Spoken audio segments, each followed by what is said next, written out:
Salut, c'est le Doc, j'espère que vous allez bien. Aujourd'hui, on va parler du chapitre 840. Et oui, on est jeudi, il y a déjà la critique analyse. J'espère que vous apprécierez cette petite intention de ma part. Ce chapitre était absolument dingue. Il est sorti hier, mercredi, très tard dans la soirée. Ma réaction live, elle est arrivée seulement qu'à 2h du matin. Petit problème de connexion et surtout gros problème avec mon ordi en ce moment. Je sais pas ce qu'il a, il rame à mort pour faire l'encodage des vidéos. C'est un truc de fou, ça me rend totalement frappadingue, mais bref.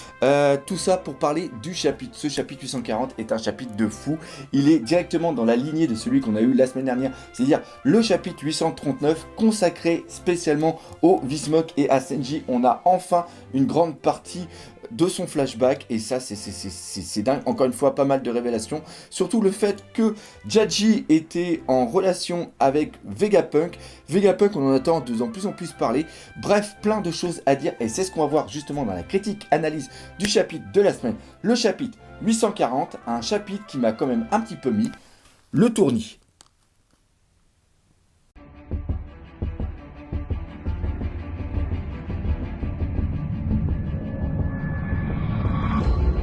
On va commencer par parler des 4 frères et aussi de la sœur et savoir comment ils ont été créés, comment ils sont venus au monde, parce que là on a deux choix qui s'offrent à nous. Petit 1, on sait que la mère est morte longtemps avant la période du flashback. Par contre, longtemps avant, on ne sait pas si c'est avant la naissance ou après la naissance. Si c'est après la naissance, ça veut dire que c'est elle qui les a mis au monde. Et là, quand même, chapeau, parce que on voit que ce ne sont pas des vrais jumeaux. C'est-à-dire qu'ils ont un défaut au niveau du sourcil. Donc ça, c'est pas quelque chose qui est fait génétiquement. Il y a un truc au niveau génétique qui est différent. Et en plus, il y a une fille. Donc c'est pas dans la même poche. Ça peut pas être... en gros, c'est pas... Les 5 sont pas des vrais jumeaux, c'est des faux jumeaux, donc ils ont des poches séparées. Et donc là déjà au niveau de l'intérieur, ça fout un sacré bordel. Enfin tu me diras un sacré bordel, quand on sait qu'une certaine personne a mis 20 mois pour accoucher de son enfant et une autre qui est une homme poisson, une sirène qui est épaisse comme mon doigt, qui a mis au monde un bébé de plusieurs mètres de long, c'est vrai que là je suis en train de me poser des questions pour rien. Bref, tout ça pour dire que si c'est la mère qui a vraiment mis les enfants au monde, ceux-ci ont été modifiés génétiquement après leur naissance. La deuxième solution, c'est que la mère est morte avant la naissance des enfants, et c'est-à-dire que le père s'est servi de ses gènes et aussi des gènes de madame, la maman qui est morte pour ceux qui me suivent, pour créer génétiquement les enfants. Et là, on arrive dans quelque chose qui est complètement fou, c'est-à-dire que ces enfants sont un pur produit de la science. Et surtout, ils ont été créés dans un but précis, être les généraux d'armée. Et je ne sais pas si vous avez remarqué, mais ils sont 4 frères et une fille. On reprend le drapeau du gouvernement mondial et on a quoi? On a 4 cercles extérieurs et un cercle au centre. Donc, chaque frère représenterait un des cercles extérieurs qui représentent les 4 mères, c'est-à-dire que chaque frère contrôlerait une mère avec son armée, et après Reiju qui est la fille, elle serait directement au centre avec Papune au niveau de Marijoa. Et pourquoi je pense à ça? Tout simplement parce qu'on sait maintenant, et ça c'est sûr à 100%, que le Germa Double Six représente l'Allemagne nazie, et l'Allemagne nazie avait quand même une sérieuse politique expansionniste, et Jaji, par rapport à la mégalomanie qu'il a l'air d'avoir, je pense que, comme je l'ai dit dans ma dernière vidéo critique analyse de la semaine dernière, je pense tout simplement qu'il veut gouverner le gouvernement mondial. Enfin, pas le gouverner, carrément, lui prendre sa place. Prendre les termes Vito, les jeter du haut de la falaise et de prendre leur trône. Et ça, pour moi, quand même, je trouve que ça serait cool.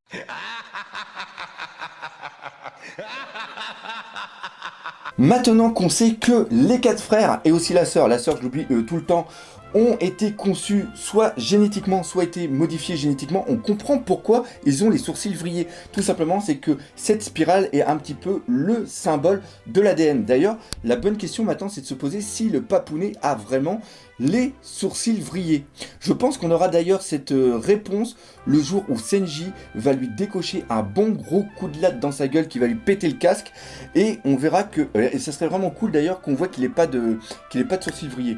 Ça serait vraiment classe, Bref, les trucs vrillés, on le voit aussi autre part, on le voit aussi au niveau des fruits du démon, et là, ça pourrait être quand même quelque chose d'absolument dingue, car on remarque que les frères ont des capacités, et aussi la sœur, putain, la sœur, elle a aussi des capacités. La sœur a une capacité par rapport au poison, beaucoup ont dit c'est parce qu'elle avait mangé un fruit du démon.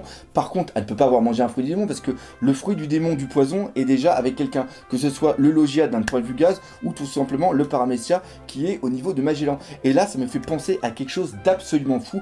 Accrochez-vous à votre ordinateur, votre téléphone portable, votre culotte ou alors votre caleçon si vous êtes un mec. Je pense que peut-être, ils ont été aussi modifiés avec des particules d'ADN de fruits du démon. Ouh là là, il y en a certains qui doivent se dire, ça y est, le doc, il a encore fumé, il déraille à bloc, il part en live. Non, tout simplement, déjà, on a vu une info il y a très longtemps dans le SBS du tome 45 où quelqu'un pose la question, les fruits du démon, certains fruits du démon ont des spirales, est-ce que c'est quelque chose qui est propre aux fruits du démon? Et là, Ichiro Oda dit oui. D'ailleurs, c'est peut-être ça qui a vrillé le sourcil de Senji. Donc là, cette petite phrase anodine qui est encore une fois dans un tome 45 il y a très longtemps, prend toute cette valeur ici. C'est-à-dire que les techniques qu'ils ont, par exemple l'électricité au niveau du frère, c'est peut-être par rapport justement aux fruits du démon que possède Eneru. C'est-à-dire que... parce que oui, non, je suis en train de partir en live, mais on a une autre information aussi là-dessus. Dans le flashback, on voit à un moment Sanji qui est en train de lire un livre. Je reparlerai tout à l'heure dans le flashback quel est exactement ce livre. Mais on voit surtout qu'à côté, il y a un autre livre qui s'appelle le Akuma no Mi, qui est le livre des fruits du démon. Livre d'ailleurs que a eu en sa possession Barbe Noire. C'est pour ça qu'il connaissait bien tous les fruits du démon et c'est pour ça qu'il est maintenant à la recherche de certains fruits. Donc on sait que les Vinsmoke avaient cette connaissance. Ils avaient la connaissance, enfin surtout Papounet, avait la connaissance des fruits du démon. Et donc on peut imaginer que dans l'optique justement d'améliorer ses fils, il a pris certains fruits du démon, il a essayé de les trouver et a pris des morceaux d'ADN ou même des morceaux d'ADN de la personne qui avait la compétence du fruit du démon. On ne sait pas, franchement, tout est possible maintenant vu qu'il a une très grosse maîtrise de la génétique et il les a implantées, ces cellules-là, dans ses fils pour leur donner la capacité de l'électricité. On remarque que quand Senji donne un grand coup de latte à Niji, je crois, ouais c'est ça, c'est Niji, d'ailleurs ça a été un moment tellement jouissif. J'en ai encore la chair de poule. Je regardais en bas aussi si j'avais bon, enfin bref, vous comprenez ce que je veux dire. Ça a été un truc absolument dingue. Depuis le temps qu'on voulait qu'il lui foute un coup de pied dans la gueule. Moi, ça a fait ma soirée. Hein. Personnellement, ça a fait ma soirée. On remarque qu'il est catapulté carrément à l'autre bout. Hop, excusez-moi. Il se remet sa mâchoire en place et après on voit une sorte de marqué style. Je crois que style ça veut dire quoi? Ça veut dire invisibilité ou un truc comme ça, mais c'est quelque chose allié à ça. Et après il arrive à se téléporter directement derrière Senji pour lui foutre un bon coup de poing, un bon coup de genou dans la colonne vertébrale avec de l'électricité. Ça aussi encore une fois ça fait rappeler un petit peu pour ceux qui aimaient bien Dragon Ball, le passage où il y avait C17 qui avait foutu un coup de poing dans le torse de Piccolo, puis qui avait tout le torse qui était ressorti à l'arrière. Ça, c'est des petits trucs comme ça qui sont pour moi assez jouissifs. Bref, tout ça pour dire que il a réussi à se téléporter. Et pour moi, ce n'est pas de la téléportation, c'est plus lié à deux pouvoirs. Premièrement, le pouvoir de l'invisibilité, qui encore une fois est lié à un autre utilisateur de Paramecia, qui est le loup au niveau de Thriller-Back, que je ne me rappelle plus le nom. De toute façon, vous allez me le laisser dans les commentaires. Et donc le mec il devient invisible et après avec sa vitesse arrive à se projeter juste à l'arrière de Senji. Et encore une fois on voit qu'il y a cette compétence liée à un fruit du démon. Et là on pourrait aller vraiment beaucoup plus loin. C'est que tout simplement Senji a la capacité de faire du feu avec ses jambes. Et qui avait le Paramecia ou le Logia, excusez-moi, le Logia du feu? C'était tout simplement Ace. Donc là, il pourrait aussi y avoir des beaux trucs. Enfin bref, tout ça, c'est pour dire que rien que par rapport à ça, tu peux avoir le cerveau qui part en vrille. Et c'est ça que j'adore dans One Piece. Donc voilà, une petite micro-théorie dans cette vidéo. Maintenant, de toute façon, regardez mes critiques analyses, il y aura tout plein de petites micro-théories à l'intérieur. Ou alors plus tard, je ferai peut-être une théorie plus conséquente là-dessus. Tout ça pour dire que on a eu quand même beaucoup d'informations sur le flashback de Senji. C'était le dernier Nakama à ne pas avoir eu de flashback. D'ailleurs, son flashback a une narration totalement différente, ça j'y reviendrai plus tard. Mais la chose qui est vraiment excellente là-dedans, c'est qu'au moment où il donne à manger à un rat, d'ailleurs là, moi je vois parfaitement un clin d'œil à Ratatouille. Je sais pas pour vous, mais moi c'est comme ça que je le vois. On voit qu'il est en train de lire un livre et quand on zoome bien dessus, on remarque, ça je l'avais pas vu, c'est que tout simplement c'est les contes de Norland, le menteur. Et ça, en un sens, c'est clair parce que ça revient encore une fois faire écho à quelque chose qui s'était passé juste avant Skypiea. Putain, je sais pas ce que j'ai le nez qui me gratte aujourd'hui, désolé. Hein. Donc, c'est encore une fois, c'est des petits trucs comme ça qui sont vraiment, vraiment excellents. Et là, maintenant, en parlant du flashback, on va vraiment s'attarder sur l'enfance qui, on peut le dire, n'a pas été du tout jouissif pour Senji. Niveau enfance pourrie, le winner est Senji. Senji, franchement, c'est impressionnant ce qui lui est arrivé dans la gueule. C'est... Putain, j'en suis triste pour lui. Je connais certaines personnes qui ont eu des enfances qui n'étaient pas spécialement terribles. Mais franchement, à ce niveau-là... Bon, en un sens, c'est dans un manga, c'est totalement... Si on parle aussi de l'enfance de Rémi sans famille, c'est pas spécial. Le gamin qui a été enlevé, qui a été vendu de ses parents pour après être avec un vieux con et des animaux et dormir au coin de la rue, c'est pas ce qu'il y a de plus joyeux, je peux... et dire qu'il y en a certains qui se plaignent.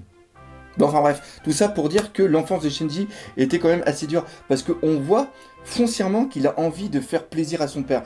Vu que sa mère est morte, c'est la seule figure qui lui sert un petit peu de référence. Et le père utilise ses enfants comme des objets. D'ailleurs là on a un parfait parallèle avec Big Mom qui utilise aussi ses enfants comme des rôles. Là les fils et la fille, putain cette putain de fille, je l'oublie tout le temps, vont être des généraux au niveau des armées. Mais pour ça il faut qu'ils aient un pouvoir. Et les autres arrivent à développer leur pouvoir. Faut voir aussi qu'ils suivent une croissance normale.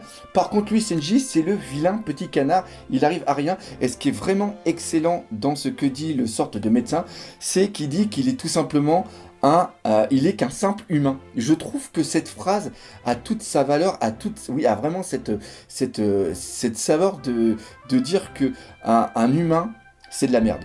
C'est dingue, surtout quand on voit l'univers One Piece avec tous les je dirais, les méta-humains qu'il y a au niveau des mix, au niveau des hommes-poissons, au niveau des Lombrans, au niveau des Longjambes, au niveau des reptiliens, au niveau de Skypiea. On est vraiment au niveau culturel, il y a vraiment au niveau apparence, il y a vraiment une très très grosse diversité. Et là, le mec, il est normal, et si t'es normal, c'est que t'es de la merde. Putain, je trouve ça encore une fois tellement gros, tellement bon. Il y a Kishiroda pour nous mettre des trucs comme ça. Et le pauvre petit Senji, bah bref, il se retrouve vraiment à la ramasse. Et il a hérité par contre de certaines compétences de sa mère. Et oui, le pauvre Senji a tout simplement de l'empathie envers les autres, ça il le tient de sa mère, d'ailleurs son père le dit que tu es un héritage de ta mère qui est morte il y a plusieurs années, et ça c'est vraiment bon à voir, et surtout pour moi ce n'est pas le seul à avoir de l'empathie. Alors je parle pas des trois frères qui sont des fonds de raclure de chiottes de troll, pour ceux qui connaissent cette injure, mais c'est tout simplement la sœur. On l'avait remarqué déjà avant, quand elle avait sauvé Luffy, qu'elle avait aspiré tout le poison, parce que justement Luffy avait protégé Sanji. On le voit aussi qu'elle a guéri, elle a fait des pansements de Sanji quand il s'est combattu, après le combat qu'il y a justement avec son père. Et il y a toujours des petites cases, il y a toujours des petits trucs où on voit le visage de la sœur qui prête vraiment à confusion. C'est pour ça que ceux qui ont pensé que c'était la sœur qui avait laté la bouche de Cosette, moi je n'y crois pas du tout, parce que il va y avoir un twist à un moment où la sœur va sauver son frère. Ou même, j'irai même plus loin, c'est-à-dire qu'on voit à la fin que Sanji est emprisonné. Encore une fois, le papounet complètement fou, c'est-à-dire qu'il voit que Sanji, vu que c'est un boulet et qu'il n'a pas mis en avant ses compétences d'homme surhumain, il n'est plus nécessaire dans son projet. Donc, il décide de le tuer, mais de façon figurée. Là, on voit qu'il a quand même encore un tout petit peu de cœur, parce qu'il aurait pu le tuer tout simplement. Il le tue d'une façon figurée, c'est-à-dire qu'il le tue en le mettant dans un fond de cachot avec un masque sur la gueule. D'ailleurs, ça fait rappeler un petit peu Louis XIV avec le masque de fer et son frère jumeau. Chose qui est un petit peu plutôt de l'ordre du mythe. Je pense pas que ça soit une vérité historique. D'ailleurs, ceux qui sont un petit peu calés en histoire, dites-le moi si l'histoire du... je parle pas du film avec... comment il s'appelle lui là, Leonardo DiCaprio. Je parle pas de ce film-là, je parle vraiment du livre, du truc qui a été fait. Je crois que c'est d'ailleurs dans les Trois Mousquetaires, si mes souvenirs sont bons. Enfin bref, je suis complètement en train de divaguer. Oui, tiens, parlons de divagation. Je vais faire aussi une petite parenthèse par rapport au masque. Est-ce que vous vous rappelez qui avait un masque? Dorval. Je crois que c'est comme ça qu'il s'appelle, putain les boules. Le mec avait les vrilles et qui était sur les poissons volants, enfin lui il était plutôt sur un taureau qui va très très vite. Et c'est peut-être pour ça que Senji a eu de l'empathie pour lui latter la gueule, pour lui enlever. Et d'ailleurs, c'était pour ça qu'il était appelé l'enfant démon, l'enfant maudit.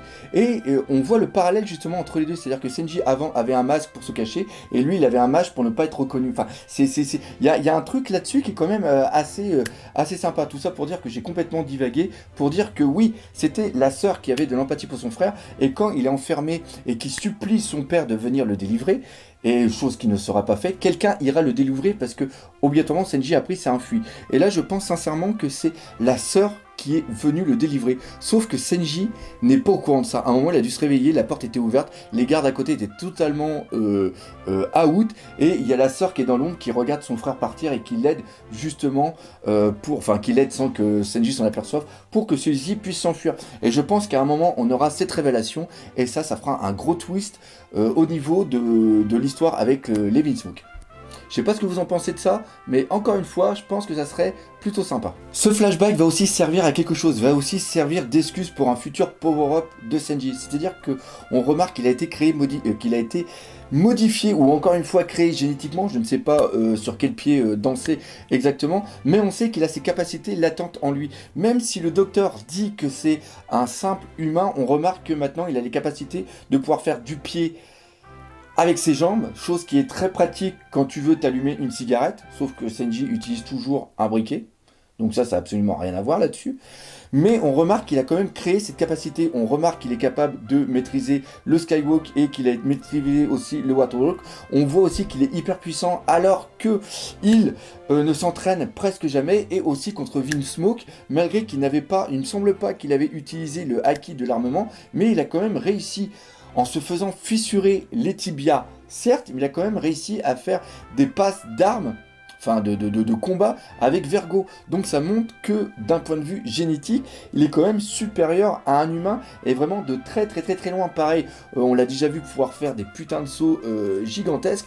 Donc voilà, on sait maintenant que Senji a ça en lui, donc c'est une sorte de Deus Ex Machina pour plus tard foutre du vrai power-up à Senji, parce que dans le futur, l'équipage va combattre des très très grosses menaces, et Senji, faut absolument qu'il montre un putain de savoir-faire autre que faire des plats cuisinés pour améliorer les compétences de ses Nakama.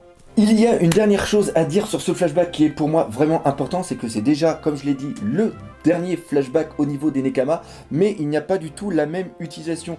Tous les flashbacks qu'on a eu précédemment, il y a la mort d'une personne chère. Je vais faire rapidement si j'y arrive. Il y a Luffy avec Sabo, Zoro avec Kuena, Nami avec belle-mère, Usopp avec sa mère, Chopper avec Iluluk, Robin avec... Robin, c'est le ultimate combo, c'est-à-dire qu'il y a Zoro, sa mère, et toutes les personnes d'Urara avec un Buster Call. Là, la palme, ouais, vraiment la palme de l'enfance la plus pourrie. Donc c'est pas Senji, c'est vraiment lui. Après, on a qui? Après, on a Franky avec Tom, et Brook avec tout simplement son équipage. Donc c'est toujours la mort d'une personne qui est proche ou d'un équipage. Là, par contre, avec Senji, le gros trauma qu'il a eu, c'est sa mort à lui. C'est sa mort au sens figuré. C'est-à-dire qu'il est mort pour sa famille. Et ça, c'est un trauma qui est aussi terrible, voire même peut-être plus terrible que la mort de certaines personnes pour d'autres Nakama. Et encore une fois, ça, je trouve que c'est excellent, et ça donne une place toute particulière à Senji. Et maintenant, on va parler du grand... Comment dire ça sans être vulgaire ? On va dire du grand, et c'est vous qui mettez l'adjectif que vous voulez. On va parler du Papune Jaji. Ce mec, c'est quand même une putain de tête. On apprend que le Germa 66 est reconnu comme une nation scientifique de renom, au même titre que Ohara était connu pour être l'éminence au niveau des archéologues.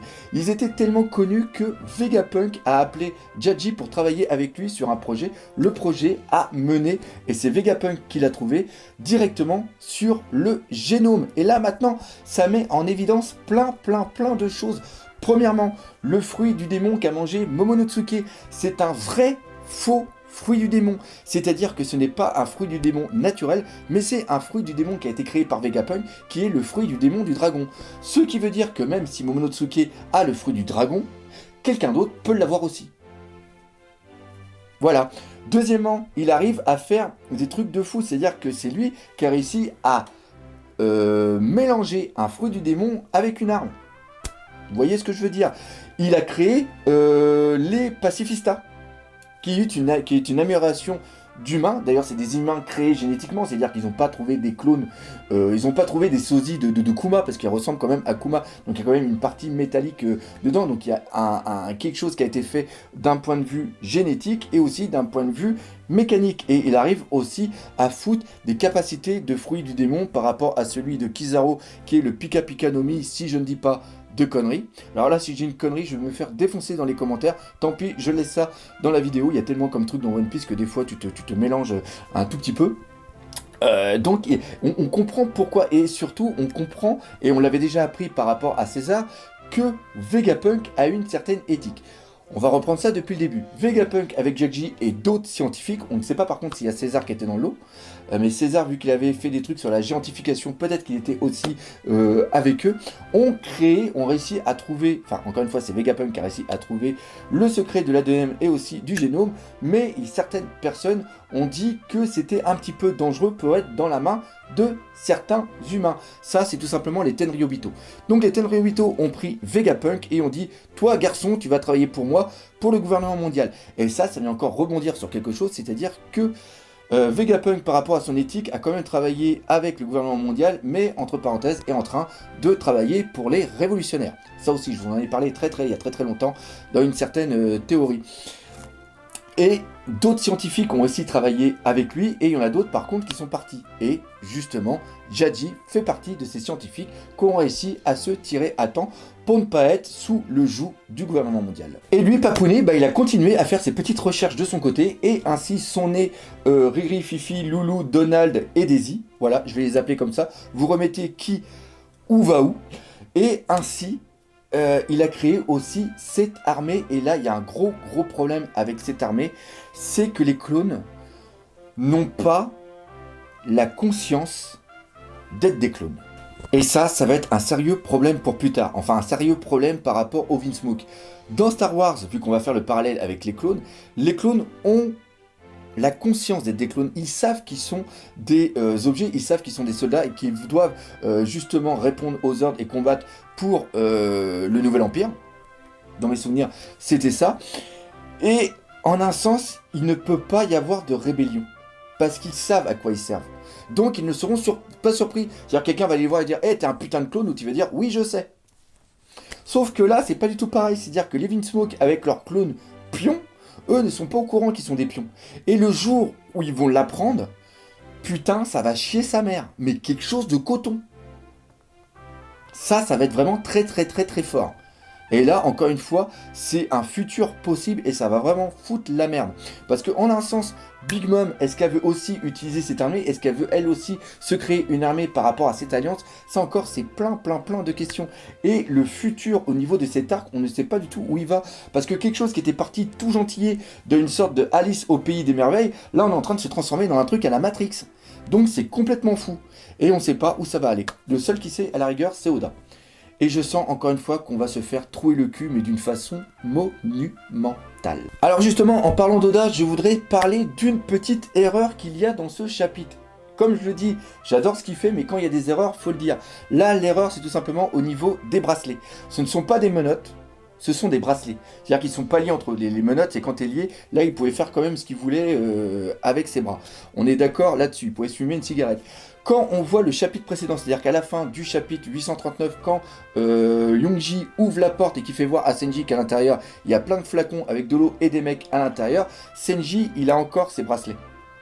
Or, là, quand il s'assoit, qu'il est complètement déboussolé et qu'il veut se fumer une cigarette, on voit qu'il n'a plus de bracelet. Pareil, quand il va combattre contre son frère, on voit qu'il n'y a plus de bracelet.